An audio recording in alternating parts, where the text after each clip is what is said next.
Son 3 décadas de destierro y desunión, 30 años de duro exilio, extranjero domicilio.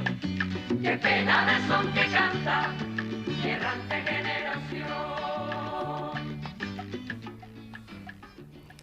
Saludos amigos de Cuba y su historia, parte de la programación en español de la WLRN, Canal 17, Televisión Pública. Mi nombre es Alberto Müller y Cuba y su historia en el día de hoy se acerca nuevamente a la serie de programas sobre cubanos destacados en el destierro, en la diáspora, en el exilio, cubanos que recorrieron todo un camino de sufrimientos y hoy son líderes y hombres destacados. En el día de hoy tenemos a un líder comunitario, a un musicólogo, a un empresario, hombre de negocio, presidente de banco. Y me refiero a un hombre que es polifacético, pero además tiene una gran virtud. Y debo decirla antes de que ustedes lo vean. Y me refiero a Eloy Cepero. Lo mejor que tiene Eloy Cepero es que es un ser humano humilde y un gran amigo. Bienvenido a Cuba y su historia. Gracias a ti. Es un placer estar contigo aquí. Veo este programa de vez en cuando. Sí, Tengo bueno. chance. No, it's good. Pues Eloy, porque la televisión corre más rápida que nosotros, Claro. y tú fuiste corredor, vamos a Claro. pasar después por ahí, pero bueno, tú sales de Cuba como Pedro Pan, en el proyecto Pedro Pan, aquel proyecto humanitario de, creo que fueron 14 o 15, 14.040 muchachos. 14.040 niños que las familias los sacan de Cuba para Que no lo cogiera la ley de... salvarlos de toda la patria potestad y de Exactamente. todo el dramatismo que implica un régimen comunista. Y efectivamente, Eloy llega acá como Pedro Pan y bueno, queríamos darte la bienvenida. Gracias. Háblanos un poco de ese Eloy niño que llega aquí con Pedro Pan y una familia americana lo acoge. Claro, fíjate, una de las bendiciones que tuve, que mi abuelo, que no sabía leer ni escribir, pero llegó a tener mucho dinero, me mandó a un colegio americano, al Candler College. So, cuando nosotros salimos en la operación Pedro Pan por la iglesia metodista, caemos en casa de uno de los hombres más importantes de Estados Unidos. El señor McGregor Smith, chairman of the board de Florida Power Light y miembro del grupo de la energía atómica de Estados Unidos, era el director de la Eastern Airlines, del Banco de la Reserva Federal, y se hace cargo de 3 varones, que eso, vaya, creo que es primera vez en la historia que se hace eso. Y entonces, imagínate que caímos en una casa donde teníamos chofer, butler y maid. Comíamos los bienes en un country club. Todos los bienes en un country club distinto, vaya. La gente decía, Una Guajiro, familia- ¿dónde ustedes han caído? ¿Había billetes? Familia rica. No, rica. Y entonces, Pero tú sabes, perdón que te interrumpa, Eloy, Sí. eso es lo que demuestra un poco el perfil humanitario de este país. y de los americanos. Y de los americanos, a eso me refiero. Ahí Y, sigues tú. y entonces cogieron y me puso mucho énfasis en la educación. Es más, cuando terminé la educación me dice, ahora tienes que servir en el ejército. Entonces me cogió y me metió en el Navy, porque no quería ir a donde era Vietnam y no quería que yo me metiera en el Army. Y entonces después trae a mis padres de Cuba, los manda a buscar por mediación del embajador americano en México, los trae para los Estados Unidos, le compra una casa y el negocio en Tampa. Eso no se da más nunca. Un hombre que, vaya, que te voy a decir, yo no puedo hablar de él porque empezó a llorar. Claro. Un hombre que un día le dije, ¿cómo te podemos repagar? Y dice, cada vez que ayudas a alguien, me estarás repagando. Mira tú. Dice, es el deber de que tiene poder y dinero ayudar al que no lo tiene. Y eso es lo que yo he hecho toda mi vida. O sea, que ayudó a superar todo ese profundo sacrificio que se tiene o que tiene un niño cuando tiene que salir de su país sin sus padres. Sin sus padres. Que eso parece y no lo es. O sea, parece algo superficial y es algo sumamente profundo en el ser humano niño. No, y lo que más me impactó fue, me decía, lo más grande que tienes que hacer es humilde. Dice, cuando tú eres poderoso y tienes dinero, tú tienes que ser humilde, porque esa es la única manera que la gente te va a apreciar quién tú eres. Sí, a respetar, claro. Y eso, vaya, lo he llevado siempre. O sea, que ese acto humanitario Fue él y mis abuelos también, que eran iguales, de esa manera. te formaron al Eloy Cepero que De tenemos hoy hoy en con día. nosotros. Sí, mucho trabaja y trabaja mucho. Tú tienes que estudiar mucho y trabajar mucho.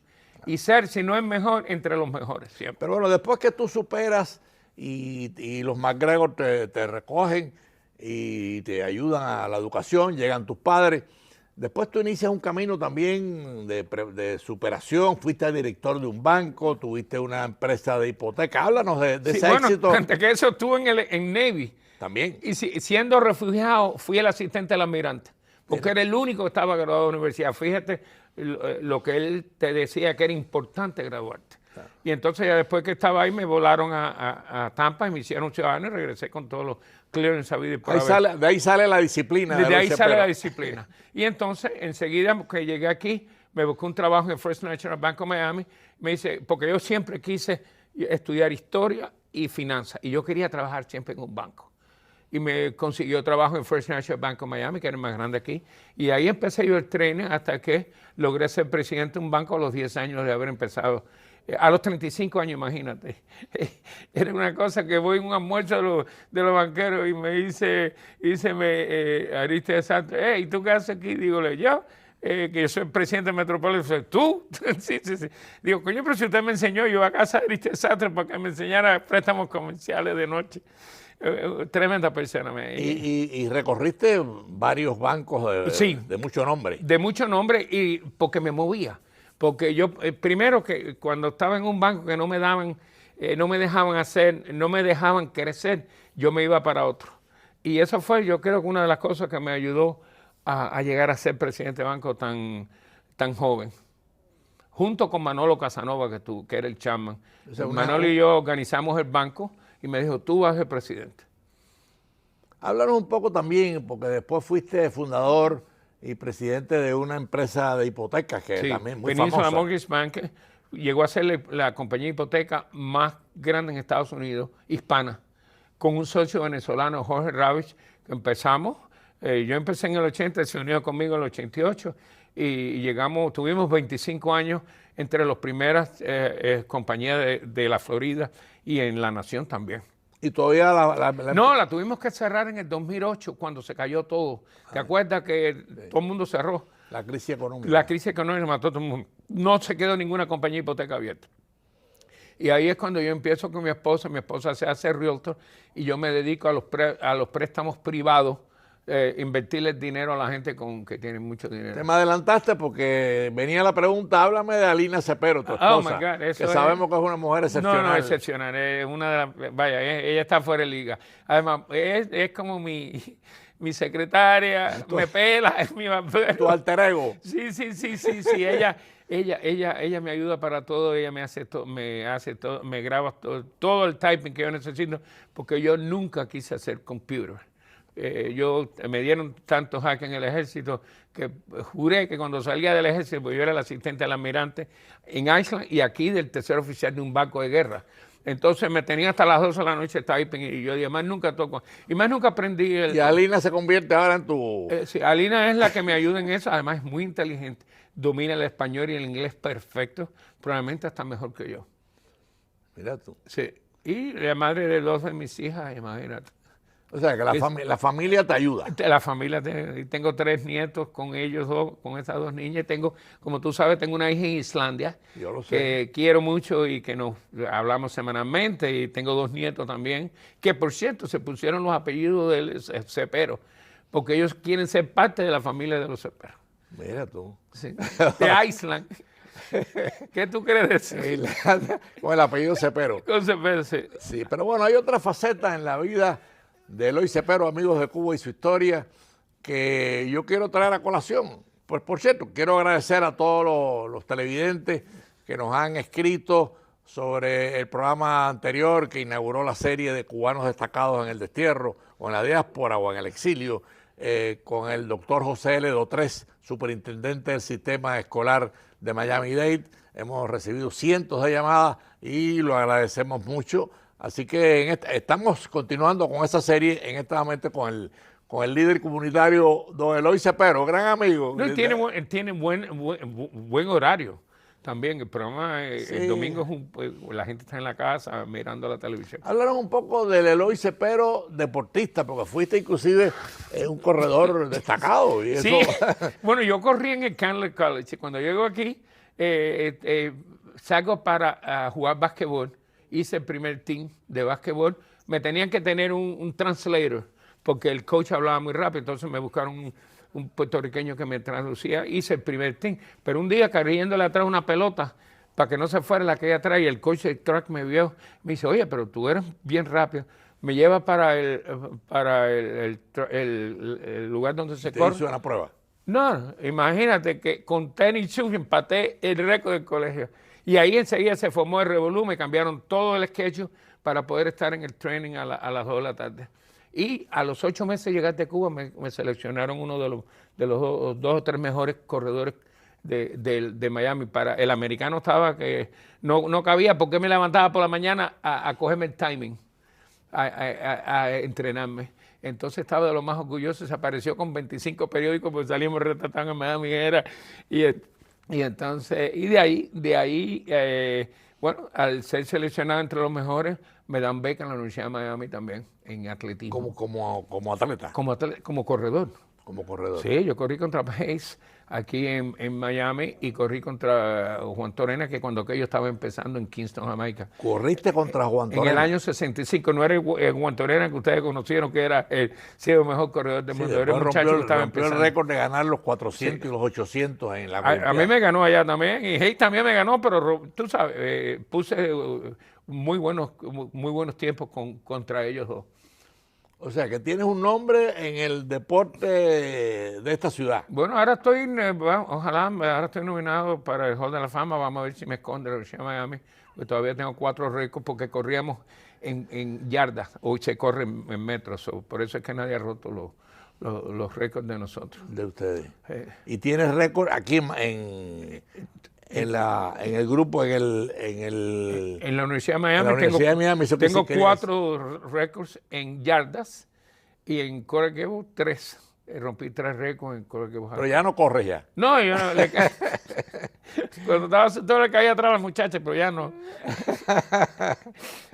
Pero bueno, estamos amigos de Cuba y su historia, conversando con, como dije al principio, un hombre polifacético, pero de una humildad muy profunda y un excelente amigo. Me refiero a Eloy Cepero. Eloy, háblanos un poco también ya de la cosa. Tú tienes cosas publicadas que son únicas. O sea, las famosas postales sobre Cuba. Háblanos de eso, porque es un tema. Cuando salí de Cuba, mi padre me llevó por toda Cuba y fui comprando postales. Y cuando regresé a Bahía Honda, tenía casi 400 y pico de postales. Y entonces se quedan en Cuba. Mi madre me dijo, no te la lleven porque la puse en un álbum, te la van a quitar en el aeropuerto, y se quedaron en Cuba. A los 37 años estoy haciendo un programa con Ninosca a la 1 en Mambí, y la señora me oye, me manda una carta que se lo manda a Caraza para que me diga que ella tiene todavía mis postales. Mandé a la prima mía que vivía en Guatemala, me recogió las postales, me trajo el álbum para acá. Y entonces cuando vi eso empecé a llorar delante de mis empleados, tenía como 80 empleados. Y me dio una tristeza y alegría al mismo tiempo. Y publiqué el libro en 30 días con mi secretaria, que era venezolana. Y publicaron el libro y se vendieron. El día que lo abrimos, 220 el primer día en Cuba Nostalgia. Y después se vendieron un total de 10,000. Tuvimos que hacer 4 ediciones de 2.500 libros. Se acabaron todos los libros. Y después tengo 3 o 4 libros, incluyendo el último que escribimos, que se llama Cuba en Epic Journey, que fuimos 30 escritores que escribimos cada uno en su especialidad. Yo escribí sobre el impacto de los cubanos en la música, no solo de Miami, pero de Estados Unidos. Sí, bueno, acabas de mencionar otra de tus características, ¿no? Para muchos de la comunidad, Eloy Cepero es un musicólogo de primera, o sea, sabe de música como si tuviese un doctorado. Sí. Y lo oímos en diferentes programas locales de mucha fuerza. Háblanos un poco de esa faceta de Eloy, pero bueno, para los que están sintonizando tarde, déjenme aclarar que estamos en la serie de programas de cubanos destacados en el destierro, en el exilio. Y estamos conversando hoy con Eloy Cepero. Eloy Cepero ya lo presentamos, líder comunitario, musicólogo, deportista, hombre de negocios, un negociante, fue presidente de banco en Miami, ¿Qué no ha sido Eloy Cepero de buena persona y de gente exitosa, ¿no? Estamos en estos momentos con él hablando, bueno, acabamos de hablar de las postales, Sí. que es una cosa muy interesante de tus libros, pero tienes también otros libros publicados además de las postales. Sí, bueno, escribí la historia de mi familia, que me demoró 20 años, pero tengo la historia de mi familia desde 1880 hasta el presente. Y ahí ese libro vendió como 1000 copias. Pero una de las cosas, cómo yo empiezo la música. Yo era un loco de la música. Cuando tenía 5 años me levantaba por la mañana a poner el radio. Ya cuando tenía 10 años ya eso era habitual. Tú sabes, yo ponía Radio García Serra, que cambiaba todas las horas. Entonces quería ser pianista y mi madre no me dejó porque había aquello de que los pianistas eran gay, tú sabes, entonces no me dejaron tocar piano. Pero entonces empecé a averiguar sobre los músicos. Y cuando llego a Estados Unidos, el americano que me escribía me dice, ¿qué te gusta hacer a ti? Y yo, bueno, yo toco un poco tumbadora, porque en Valladolid había muchos negritos que me enseñaron a tocar tumbadora y a coleccionar. Y empecé a hacer una colección mía de música que hoy en día es la segunda o la tercera más grande en Estados Unidos. La más grande era Cristóbal Díaz Ayala, que es el musicólogo más importante que Cuba ha producido. Y entonces ahí es cuando yo me meto de lleno en la música, a investigar toda esta gente que me llamaban tanto la atención. Además vivía frente por frente al Liceo de los Negros y traían los mejores conjuntos de Arsenio Rodríguez, Chapotín, a la Orquesta Modelo, y yo decía, y me senté, todo el mundo se iba a dormir y yo me quedaba, porque no me dejaban entrar, pero me sentaba afuera a oírles. Y entonces después convencí a mis padres que trajeran a Tejedor, que eran negros y eso, a la Sociedad de los Blancos. Mi padre estaba en la directiva, entonces siempre fui atraído a la música. Y cuando llego aquí, empecé en la Universidad de Miami a averiguar sobre todas estas grandes figuras. Y bueno, hasta el punto de vista que, como tú dices, me he convertido en un musicólogo. Ya nadie sabe ni que fui banquero, ni que presto dinero, ni nada, sino que soy un musicólogo. Increíble. Sí, pero bueno, el archivo que tienes es único. Porque... Bueno, una cosa que estoy haciendo es, tengo 3 canales de YouTube. Estoy grabando todas mis entrevistas que hice en la Universidad de Miami, 178 músicos grandes, José, Oscar de León, todos los grandes y todos los cubanos. Y también todo de 180 programas de televisión, también entrevistas. Todo eso está en YouTube y a que no pude entrevistar, estoy buscando las biografías de ellos, los documentales de ellos, los estoy subiendo también. El canal que tengo junto con Armando Nubiola ya pasó de 1 millón y pico de viewers. Comprenden, se ha gustado muchísimo. Entonces tengo otro canal que es nada más que todas las entrevistas que me han hecho menos de 15 minutos, pues son unas cuantas. Porque otra cosa que hice, las grabé todas. Todos los programas de radio que yo he hecho los tengo grabados, los programas de televisión. Y entonces Eloy Cepero, Official Channel, que ahí están todas las entrevistas que me han hecho a mí que no tiene que ver con música. Claro. De finanzas, de historia, de deporte, de todo eso. Y eso es para dejar un legacy, para que no se le olvide que la música cubana fue tan importante. Sin embargo, quienes tenemos el privilegio de conocerte, Eloy, y tú eres un hombre de mucha pasión humana, sí, todo lo tomas con seriedad. Con mucha pasión. Pero si me preguntaran a mí, y esa es la pregunta que te hago a ti, ¿la música es lo que más te apasiona? Oh, por favor, es que la gente me dice, cuando tú haces el programa de radio, me parece que estoy conversando contigo, porque yo le pongo tanta energía. Y además eso me prepara, porque tú no puedes ir, cada vez que entrevisto a grandes figuras, me preparo como haces tú. Si tú no te preparas, tú no puedes hacer ningún programa. Entonces como sé la vida de ellos, entonces la comunicación con ellos es muy buena. Y salen los programas afuera. Bueno, imagínate que en la actualidad que estoy yo, sale 14 veces el fin de semana el programa mío. Yo quiero aprovechar para los amigos oyentes de Cuba y su historia, voy a hacer un anticipo, un adelanto, aprovechando que tenemos a Eloy. Estamos preparando una serie y por supuesto él nos está ayudando sobre la música cubana, así que prepárense que prontamente llega esa serie a Cuba su historia, porque no se puede hablar de música cubana si no se conversa con Eloy Cepero, porque lo sabe todo y tiene un archivo único. Así que bueno, es un anticipo que le damos. Déjame decirte, los temas son espectaculares. La influencia de la música cubana en Estados Unidos. La influencia bailable desde Esteban Salas hasta el año 59, que es donde cubro yo, más o menos, el sentido que me fui. Y entonces el movimiento del feeling, como cambian el bolero tradicional y lo convierten en un feeling que recorrió América Latina completamente. Sí. El son, el bolero, todo eso, vamos a hacer esos programas. Sí, sí. Si no hay limitaciones, tú sabes, podemos cubrir tantos temas, porque además de eso yo los he dado en conferencias. He dado más de 60 conferencias en el mundo entero, incluyendo en Israel. Yo lo sé. Y eso me sirve para poderme... Pero además ese es el objetivo de Cuba y su historia, porque la historia no solamente es la política, la historia cubana tiene la música, que es una música que uno recorre América Latina y el mundo, y la música cubana... No hay país en el mundo que tenga más géneros musicales que Cuba. Cuba tiene 33 géneros musicales. Y cuando se habla de historia de Cuba hay que hablar también, estamos preparando una serie sobre el deporte, o sea, cómo transitar por la historia cubana sin un Kid Chocolate o Kid Gavilán. Y los peloteros que hemos tenido, y los peloteros Miñoso. en Grandes Ligas y en Cuba, Miñoso, en fin.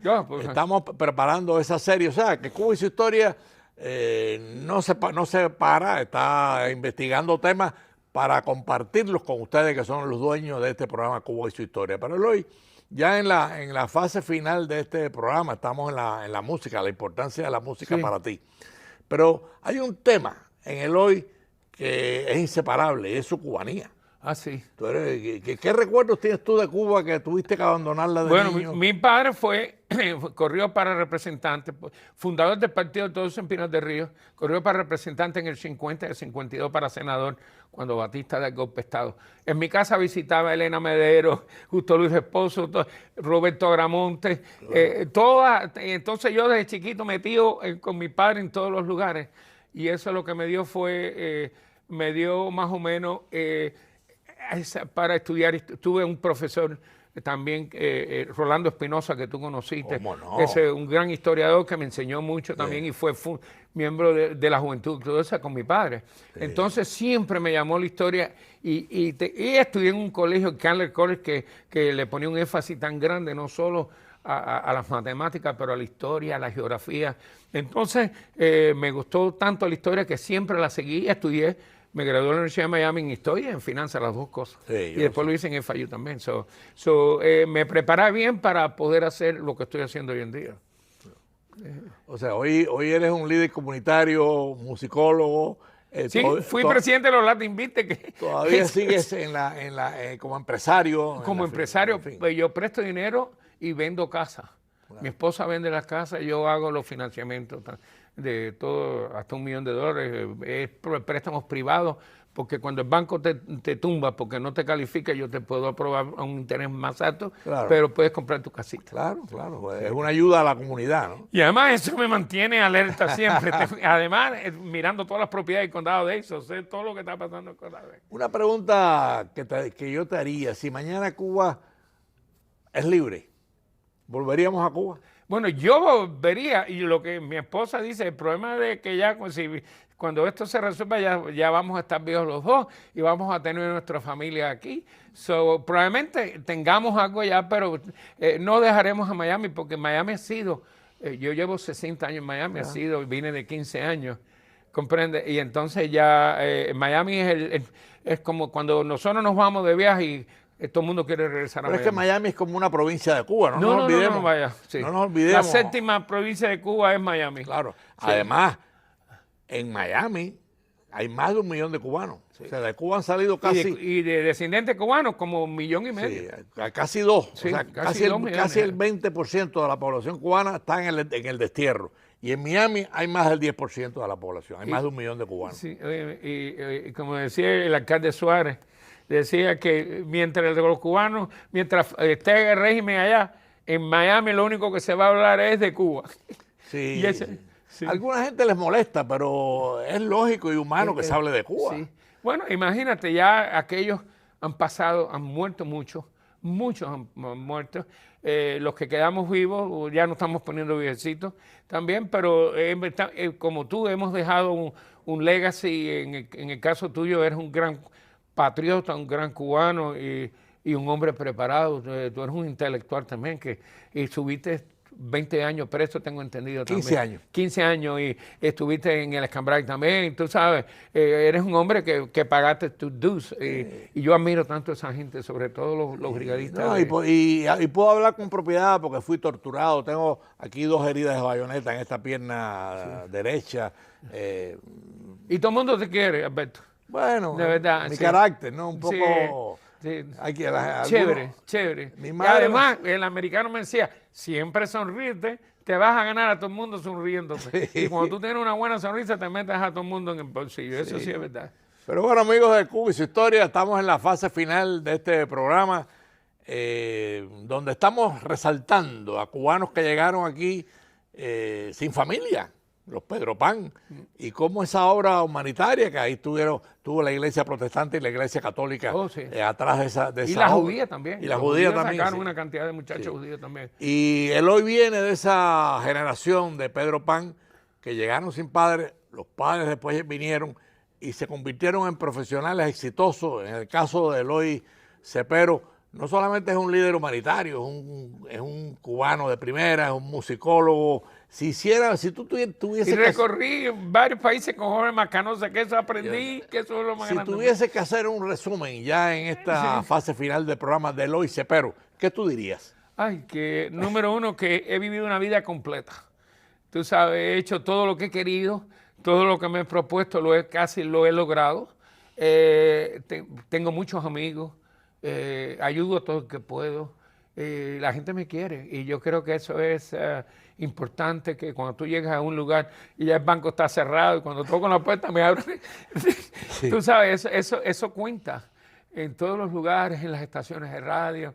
He estado en casi todas las estaciones de radio, estuve en Mambí, estuve en la WQA, en La Poderosa. Dijiste una cosa clave, la importancia de ser querido. Sí. Pero eso no es de gratis. No, eso hay que pagarlo. Eso es porque tú quieres a todo el mundo. Ayudar a todo el mundo. A mí tú me llamas a las 3 de la mañana que se te rompió el carro, tú me llamas a mi casa y yo me monto en carro y voy a resolver. Yo lo sé. Y eso no lo hace todo el mundo. No. Empezando mis hermanos que no lo hacen.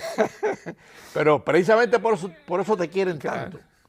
Y yo te conozco hace muchos años, ¿no? Y bueno, yo soy uno de los que como amigo te aprecia y te quiere muchísimo. Gracias. Pero amigos de Cuba y su historia, lamentablemente hemos llegado al final de este programa, que para mí ha sido exquisito, porque tener a Eloy Cepero en un programa es como tener la vida, es como tener a Cuba vibrando, a tener la melodía cubana con nosotros, tener sus libros, tener su vocación, su humildad, su liderazgo, porque Eloy Cepero no se puede separar a Eloy Cepero de su liderazgo, es un líder comunitario que va por la calle y todo el mundo inmediatamente viene a saludarlo. Sí. Entonces, bueno, le agradecemos a Eloy Cepero que haya enriquecido esta serie de programas de cubanos que se han destacado en el destierro, en la diáspora o en el exilio, como le queramos calificar. Gracias, Eloy, gracias por tu presencia a ti por invitarme. En Cuba y su historia. Y nos veremos el próximo domingo a las 4:30 de la tarde. Son 3 décadas de destierro y de